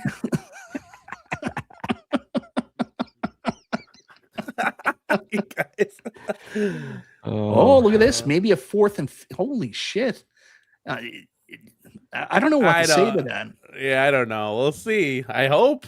I'd love to see that. If I we can didn't. get I Double didn't. Dragon in the spring, and a I couple didn't tell cabs you before what that. the timing was of that '80s title, Mike. You did not. Can, You did not. So Yeah. Oh, Paul dropping bombs. No, I'm just saying I didn't. I didn't say what the timing was. So you could make assumptions that that's the only other one at the end of the year, but it might not be the case. So I'm going to bring something up that's a bit of a wild card here now, but I wanted to talk about this a little bit as well. So let me bring it up on screen. This is something I'm interested to know if anybody in this panel actually jumped in on the Kickstarter for this one. I couldn't because it wasn't available in Canada, but I want to talk a little bit about the GRS build-a-cade FU. And this is the interesting thing. We're waiting right now for this to be delivered. It got delayed slightly because of the RAM prices and going up and stuff like that. It will be coming soon, but I don't know if there's going to be an availability for people outside the Kickstarter to buy these. So first question I'll ask, did anybody Kickstarter back to Kickstarter? And if not, is this something you're interested in buying if there is that availability after it initially launches? So no, I didn't, just because of circumstances. But I would love to have this cabinet. I'm a vertical guy. Yeah. And so he's definitely got my attention by allowing that screen to rotate. So because I have my Galaga modify and I have my Street Fighter modify, and they both have, one has vertical only, one has horizontal only. And so I don't like the mix. People don't mind playing little screens and all that stuff. When you have options, it doesn't make any sense to do that. So I like that you can get the one cabinet and have all the games in and be able to have them perform properly. And I would imagine, I don't know, because I hadn't had a chance to look too deep into the product, but I would imagine, I have the GRS 4-way to 8-way gate switcher. I would assume that's going to be in here, and if not, obviously it'd be easy to add that on it. I love that with my current setup, where as soon as you pick the game, it automatically changes the gate for you to be able to change it. So if you can rotate the screen and change the gate, man, that's a no-brainer cabinet. Yeah, this is going to be the MacGyver of home arcades. I would I would say that any situation. Paul, I know you're not known as a multi-cade guy. However, it has been proven you are a multi-cade guy. I have only multi-cades technically, so yes, it's accurate. So, Paul, GRS build-a-cade FU, I don't think you backed this one.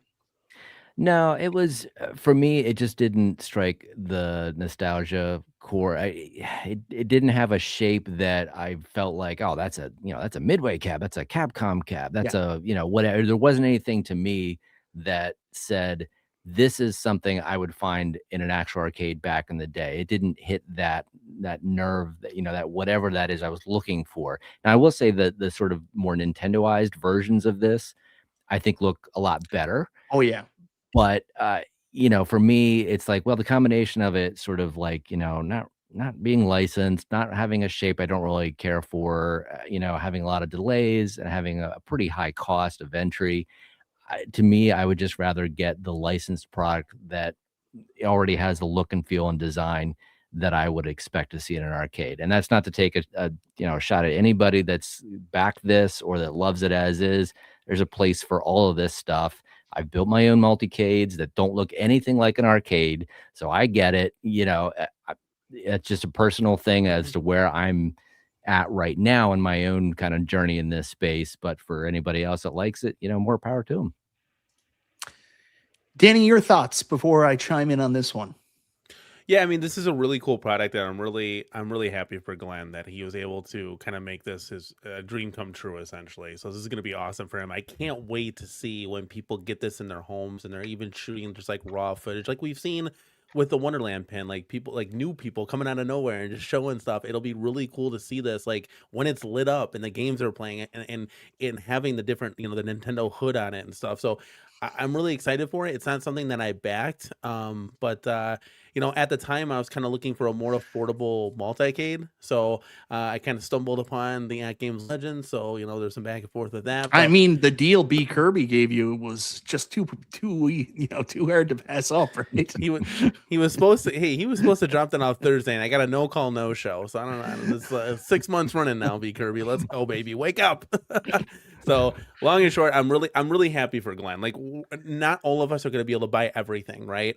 We're just not. Like, we don't have a lot of space, and so the people that got this, it's going to be really exciting to see their thoughts and feedback when it gets built in their homes for sure. So I think, Paul, one of the things you said really resonated with me as well, like having conversations with Glenn about it. Like, I think this is probably going to be the best home arcade multicade anybody can buy when it comes to having something that's not licensed. You can put what you want on it, being able to switch out the control decks, having the screen auto rotate for the 19, being able to rotate the screen for the 26. Like, this is going to blow everything in the multicade space completely out of the water.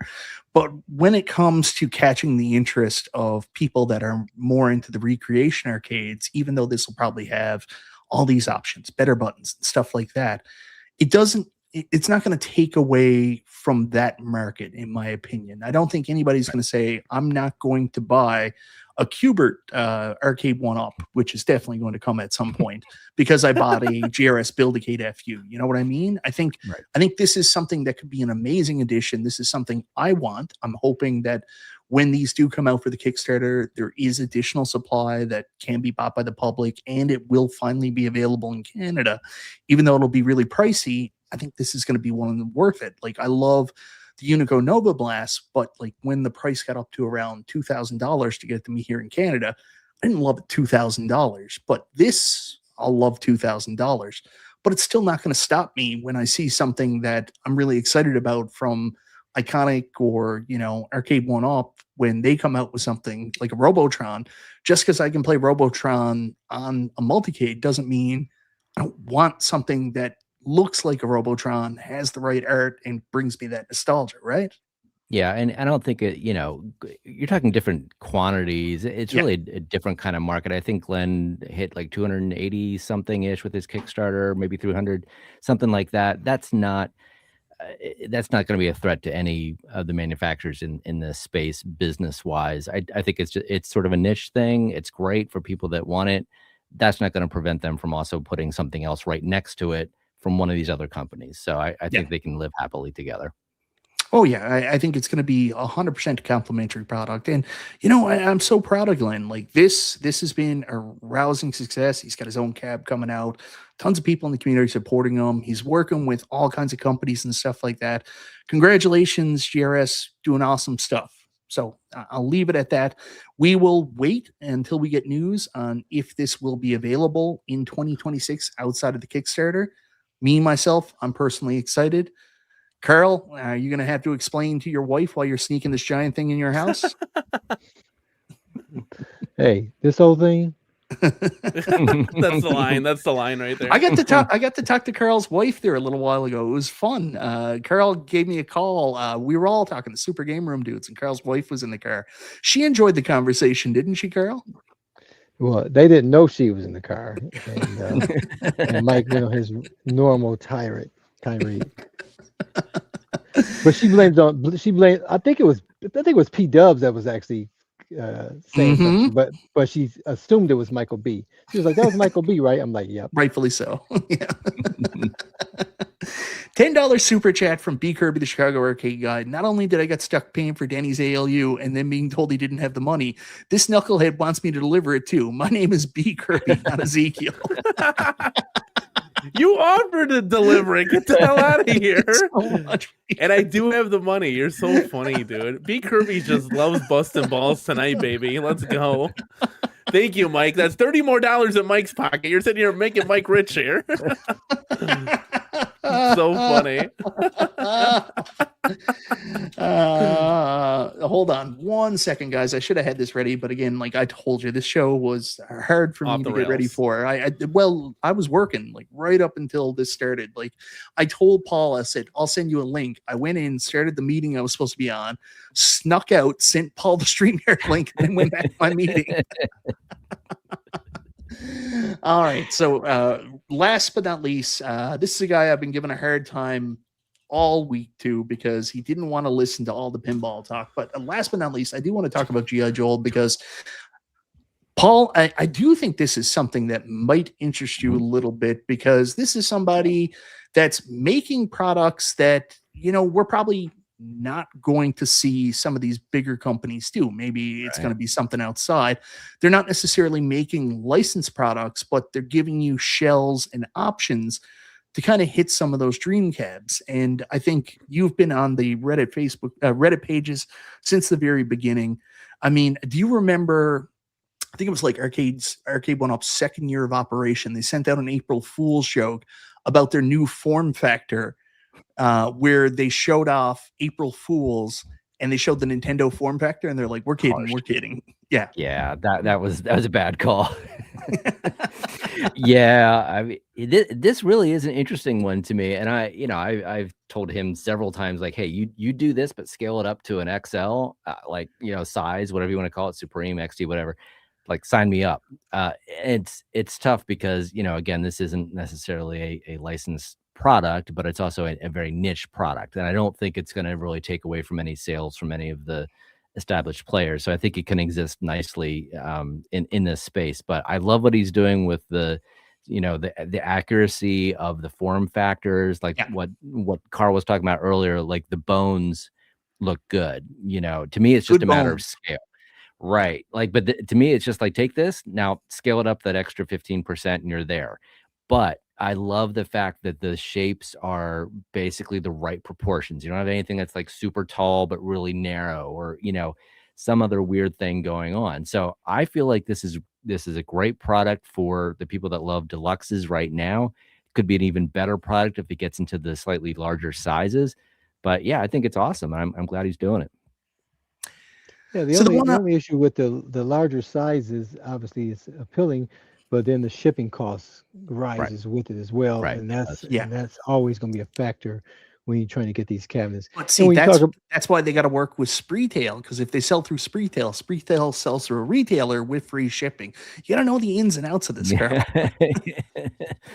Well, and part of it's just packaging too. Remember how, like Arcade1Up was able to take like Pac-Man XL and they reconfigured the way the boxes were set up, and they almost managed to be smaller. It was wild. They figured out a different way to package it. So maybe there's some efficiencies in the future you can figure out to make it a little better. So, obviously very small shop. Just right now, it's just Joel and his wife. So they're on a little bit of a break right now while he catches up with his orders. I love that. Love the fact that he's not taking on more that he can handle, so people aren't stuck in a bad situation. So absolutely love that. But one of the big things he's got lined up for this year is Robotron 2084. So I know a lot of people want a, deluxe size Robotron that'll fit in with their lineup. And a lot of the rumors is if we ever got a cab with Robotron on it, it would probably end up being a Smash TV cab. And like for me, I mean, I'd be very happy that people got Smash TV and that people can experience Robotron and play Robotron on like, either an Arcade1Up or an Iconic Arcade. But like, it goes back to that multi-cade thing. If I want to play Robotron, I want it to look like Robotron. You know what I mean? Yeah, for sure. Absolutely. Yeah. So I think that's a cool choice. Danny, I'm really going to lean heavily on you here. G.I. Joel is a company that, builds risers and they do all this stuff, and they send out very few review products because they're such a small shop. If I was a guy that, took advantage of that and got several review products, you would think you would step in and support them and buy one of these, wouldn't you? I would love to see this as an XL. Dude, if Joel could do a Robotron XL, I would be for it 100%. So Joel makes outstanding products, and He his does, yeah. craftsmanship is second to none. Joel, I'm much like Glenn. I'm really excited for Joel. I think this is kind of like a dream come true, and I would love to see this expand and keep going.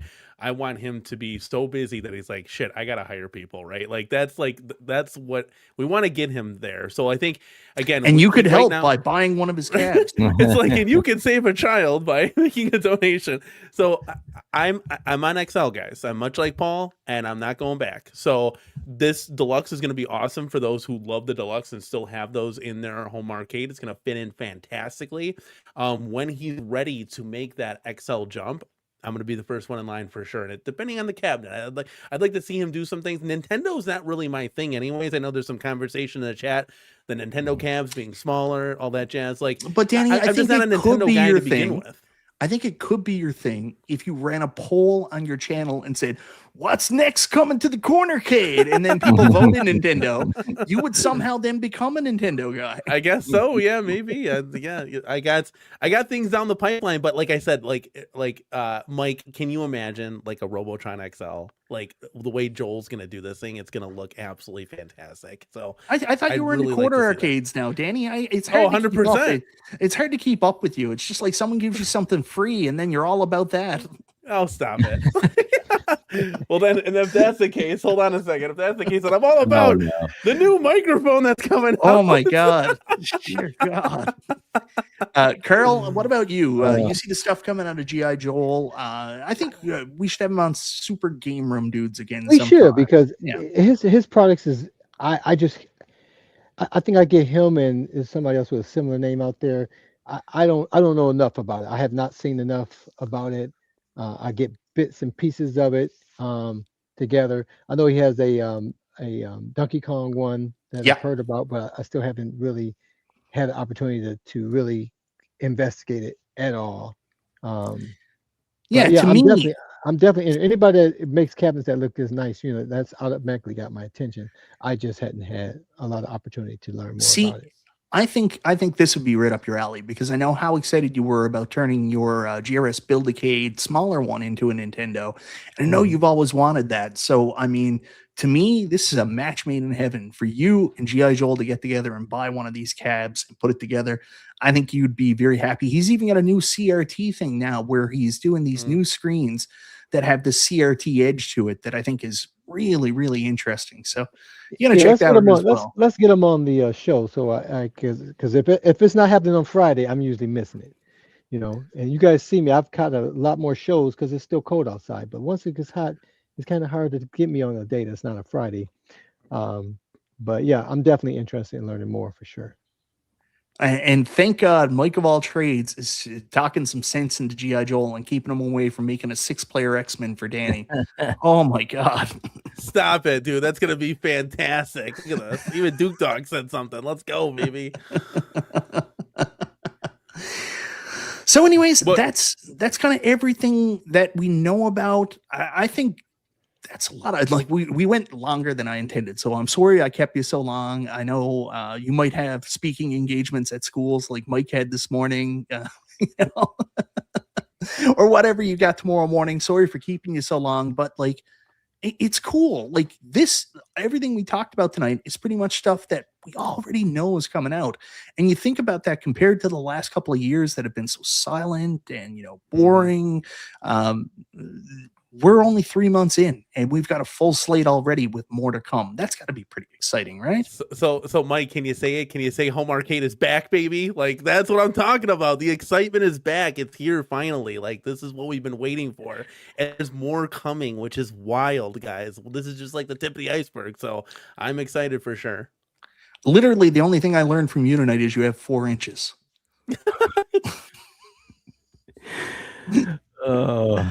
Paul, I did think, you yourself, this big year for you guys, Arcade Insider's second year, because you really started last year, yeah, but technically, you guys are up and going with a completely different perspective on home arcade. It's not just coming from a fan's perspective because you're a fan, but you're also working with somebody inside the industry buying this stuff. Fascinating dynamic. So, what do you think about everything you've seen this year? And you're in that awkward place because there's more to come too. but that's, I mean, first I appreciate that, but yeah, it's exciting because to me it's the product ultimately, of course, but it's also the fact that there's I feel like a real energy with the companies that are making these products, and in some cases the individuals, because we all kind of lived through the Arcade1Up days and the questionable sort of decision making and stuff like that. The people I've talked to and the conversations I've had give me real hope that even if they don't knock every single thing out of the park the way that we as fans would want them to, there's real energy, there's enthusiasm, there's care. There's something behind this that there wasn't for the last couple of years, at least that I saw. So that gives me as much or more excitement and hope than just the products themselves. Yeah, we can say, okay, Sonic kind of sucked, whatever. That's not for me. But I know that's not going to be the last one. And I know some of the people behind it, and I feel like they genuinely want to deliver exciting products. So that's, yeah, I'm hooked on hopium. Okay, I'll take it. Sure. But I feel like James has coined that word, so we're gonna get James Hates Everything hopium shirts, and we're gonna get Cornercade 4 inches shirts. I was just gonna say I'll take that over the 4 inches. I get the winning hashtag, right? So that's right. I'll take that. So it's not the 4 inches one. Who wants a 4 inches hashtag? Why would you champion that? Because we're going XL, baby. Yeah. No, just keep poking Spreetail, for all of the niche titles, Tekken, I mean, you name it, Hydro Thunder, I mean, we can go down the list, anything, like Star Wars XL, just keep poking them, man. Just keep poking them. We want it. I'm really excited for Double Dragon, Alpha 2. There's so much cool stuff coming that, I literally can't take the smile off my face, so. And John, keep it that way. Don't tell anybody shit, man. Let everybody be surprised. That's the right way to do it. Yeah, that's the way to do it. Yeah, makes it more fun. Carol, what about you? My co-pilot. We've been on so many shows this past week together. What do you think of this news? Oh, he's bringing something up. What is this? You're muted, Carol. You're muted, Carol. Muted. Hey, this speaks for itself. What I need to say. Looks fantastic. Well, that was dinner tonight, but I want to show you this thing. This thing is pretty sweet. Has nothing to do with gaming, but it's a good concept here.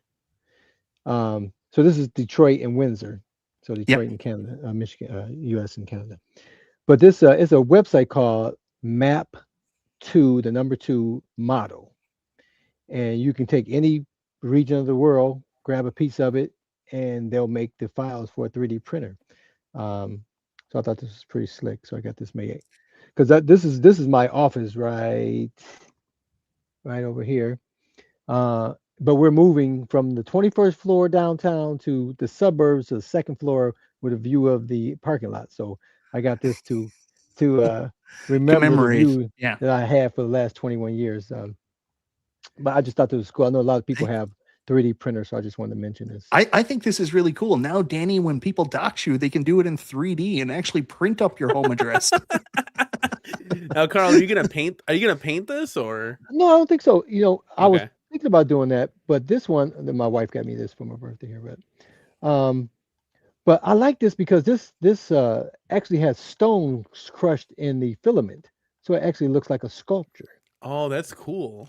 Because I was going to really get it. Neat, man. Yeah, I was thinking about painting it. I could still paint the water blue and make our building, the color that it is. But I like this because it looks like a stone sculpture, so it looks pretty slick. But that's all. But I talk about what I'm doing, what I have, right? So let me stop this.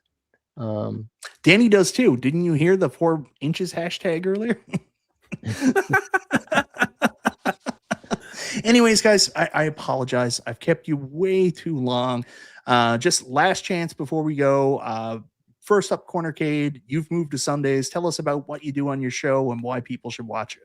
Guys, we're talking home arcade and all the happenings and everything that I'm interested in, and you guys are interested as well. Mod projects. I'm really excited. Actually, Ezekiel is as he's listening to this podcast, working on the GI Joe XL cabinet right now, so that's gonna be really exciting. And then obviously other things coming to fruition that come out in the home arcade scene. We're just talking arcades, man, and having a good time with it. So that's what we do here. All right, and Paul, it's a shame Kevin couldn't have been here. I really wanted to grill him on the AtGames stuff. That would have been so much fun. But tell us about what you guys are doing over on Arcade Insiders, why people should stop by Thursday nights. I wish, I'm still going to say this, I wish that you guys were on a little bit different time than my buddy Chaotic, because it's really hard to be at both shows. But other than that, why should people be there? Because I know that's a limitation for Kevin, right? It's been a tough thing finding a time that works for everybody that doesn't overlap with an existing show that somebody's a fan of, and that's not something I've been thrilled about. But yeah, there's some logistical issues. It's one of the great things about Cornercade show. Like, there is nobody I want to watch less, so I never have to feel bad about when he's on. I'll always catch the other people. Yeah. So no, we're on Thursday nights, 8 Eastern, and pretty much the deal is this year we tried to start doing a few more interviews with people that you might not get to talk to otherwise, like Peter from Eldholm, that was Iconic, and that was great. And I think that did so much for Iconic too, because, everybody was trying to create this picture of John D. Bad, and having somebody else come on, show something tangible from the company outside of that, have like the backing and stuff like that. I thought that was just perfect. Great move for you guys. That. Yeah. And, Jerry from Wonderland, and talking about his history with Think Up and Arcade1Up was kind of interesting, because we got some new perspectives on what actually was going on from his point of view and stuff like that. So we're trying to do more of those, but in general, every week, our deal is just to try to get out information that's as accurate and as official as we can possibly provide. So we don't do as much of the, sort of the speculation and kind of what's coming next in some cases, because we do know too much, or at least there are plans that can't be discussed, whether or not John wants to discuss them publicly, leave that to John. But in any event, that stuff can't always be talked about. So we try to stay away from that stuff and just stick to the facts that we can get, and hopefully clear it up for some folks. And also, of course, stuff that Retail's doing directly. If there's things that happen with that, give Kevin a chance to talk through some of that directly with people. So it's all about that communication kind of thing, and running in parallel with what everybody else is doing in their spaces. I like the separation, because I can still be an asshole and not have to worry about it. And we can't forget about the community. We can't forget about the Super Game Room dudes every Friday, 9 Eastern Standard Time. 4 dudes just getting together, talking about whatever we feel that is relevant for the week, man. It's always a fun time. If you haven't tuned in, make sure you do so. I don't know if you guys notice my hat. I'm getting geared up, for my table, and ready to mod it out as soon as it gets here. So I'm pretty excited about that. So I'll definitely be doing some videos once I get the Wonderland Amusements table there. But outside of that, you'll catch me every now and then with a live show here and there. But my most consistent thing is Fridays at 9 p.m. Super Game Room dudes. Carl, we've been doing everything we can to keep it alive, haven't we? Absolutely, and we're going to have all the 4 guys back here soon, so it's going to be exciting. Big surprise. Everybody's back soon, so that'll be fun. Carl, how much longer do we have you for before we lose you to the good weather? We got to get the plants in the ground, so I go immediately into the backyard farm, and then from there I get on my bike, and I'm out. So probably until the first frost. To the first frost. The last frost, I'm sorry. Just trying to give Wonderland an accurate amount of time and when they need to get you your review table, your review pinball machine. Oh no, I'm definitely do it too late. Oh no, I'm definitely gonna find time for the pinball, because that's my passion. I love, and to be able to have a real pin in the house for the first time, that's definitely gonna get its fair share for sure. Well, guys, that's everything for tonight. Make sure to check out all 3 of these guys, all their different shows. Paul, you're still on Reddit too, right? Oh, heck yeah. Every now and then you'll see something that's obnoxious and overly long. That's probably my post. That's Paul. So check out, what's the name of the official Reddit again? It's Arcade1Up? Well, there's there's an official one now, but we do the r/Arcade1Up. That's the one that's been around forever and has 55,000 plus registered users. So it's a good place to be, especially now when there's like things related to how do I fix this, how do I mod that, even if they have their own official channel for news and whatever. Excuse me. This is a good place for taking care of what you already have and getting support from other people. Awesome. And I'm sorry, I can't end it. You know me, I love doing this. Danny, when you get all these subsequent emails about people being upset about how mean I was to you, you just tell them that it's all in good fun, right? No, Big Kirby's gonna get harassed now. He's been ribbing me all night. No, I love you guys. If I have to be the brunt of everybody's joke, I'm fine with it. I love this community. And this hobby is so damn cool. Carl, you're gonna love that Wonderland pinball. I'm telling you, it is so awesome. You truly don't know until you're in front of it playing it. It's gonna be a blast. What are you gonna do, Carl, if they don't send it? Are you just gonna keep those things in your hat? Yeah. Oh, that's hilarious. All right, guys, it's definitely just about my bedtime here in Newfoundland. So thank you so much, everybody, for joining us tonight. Thank you so much, guys, for coming on the show. It's been a fun Monday night, especially since I didn't have a lot of time to plan. So this worked out awesome. Thank you, everybody. We'll see you next week on Chill and Chat with Michael B. Night, everybody.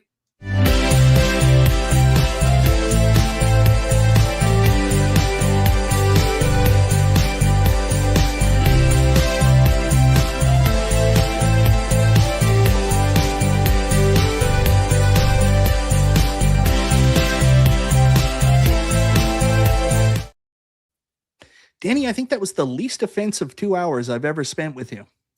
Guys, let's go. We're still live.